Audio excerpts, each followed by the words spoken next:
I'm the director of Spectrum Youth and Family Services here in Burlington. We work with homeless teenagers, runaways, young people addicted to drugs and alcohol, young people suffering from mental illness. I've been at Spectrum for 12 years, but I've done this type of work for 34 years. And I received an email about a year ago from a woman who was a donor of ours, and she said she was a lifetime educator, and she'd been asked to go to a private school in Vermont and to address the parents of the students. And she emailed me and said, you've been doing this work a long time. What advice would you give to a room full of parents? So I emailed back and said, wow, that is a great question. And the advice I would give them is, number one, you have to believe in your child. You have to believe in their capabilities. You have to believe in their potential. You have to believe in their very goodness as a person. And when I look back at my own life and my own childhood, it's the people who believed in me who had the greatest impact on me. Parents, teachers, relatives.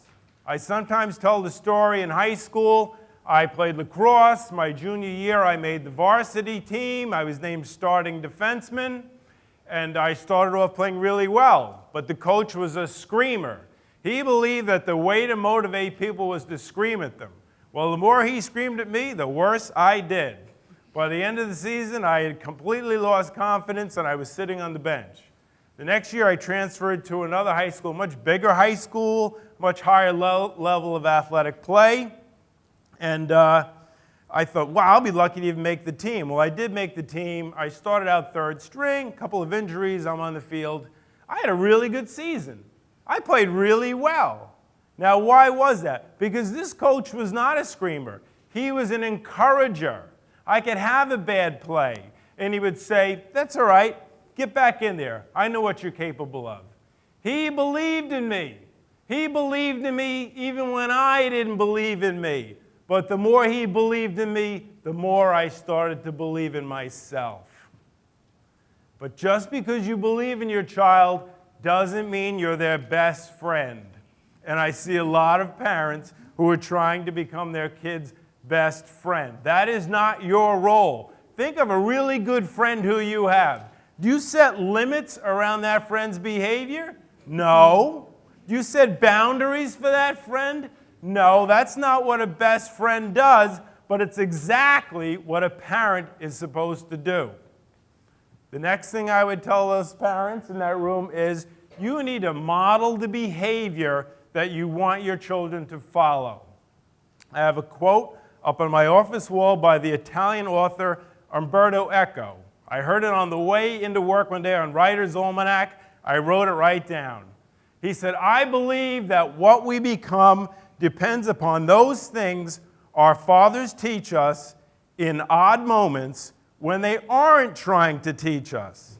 Now, he should have said fathers and mothers, but his point that we need to model the behavior we want our children to follow is right on. It's dead on. If we want our children to be kind, compassionate, respectful, motivated, we need to be these things. We can't be preaching one thing and living something out. The next thing I would tell them is don't make excuses for your child. If your child does something wrong, help them to own up to it, to admit it, to apologize, to make amends if possible, and move on. I would not lawyer up unless absolutely necessary. What does lawyering up teach young people? That if they have enough money, they can get away with anything. It teaches them that the rules of society really don't apply to them. And that is frankly how sociopaths are created. I would not emotionally rescue my child. Not everybody makes the all-star team. Not everybody makes the honor roll. Boys break up with girls. Girls break up with boys. All these things hurt. They're all disappointments. Young people need to learn how to deal with hurt and disappointment because we all know adulthood is going to be filled with hurt and disappointment. They need to learn as children how to deal with these painful feelings. If not, they're going to have to learn as adults, and they'll probably learn that drugs and alcohol is a very easy way to get rid of those painful feelings. And we don't want that. I would limit the electronics. And that is hard because we are awash in iPhones and iPads and Kindles and smartphones. I was in church recently, and there was a mother in front of us with a daughter who looked like she was 6 or 7 years old. The entire church service, the girl had earbuds in and a smartphone, and she's playing some video game. I almost leapt over the pew. I didn't. My wife restrained me, very smart person. But I felt like saying to this woman, really? Really? I would really try and limit the electronics and encourage reading. Reading, reading, reading as much as you can. The other thing I would do is watch the news. We do this every night in my home. I have a 12-year-old son. My wife and I DVR the local news, half an hour, and then the national news. Then we speed through the commercials, and we watch the stories. And if he has any questions about any story, we pause it right there. We did it last night. Why is there fighting in the Ukraine? Why have they stopped looking for the Malaysian airline? Why are people refusing to have their children vaccinated? And we talk about that with him. You want your child to grow up informed about what's going on in the world and to be a critical thinker, to ask questions and to form opinions. And if those opinions are different from yours, even better. The next thing I would tell those parents is to really encourage idealism in their child.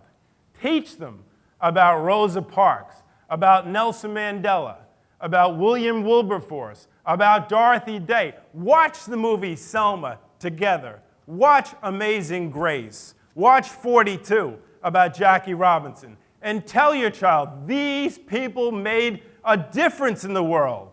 And you can make a difference in the world.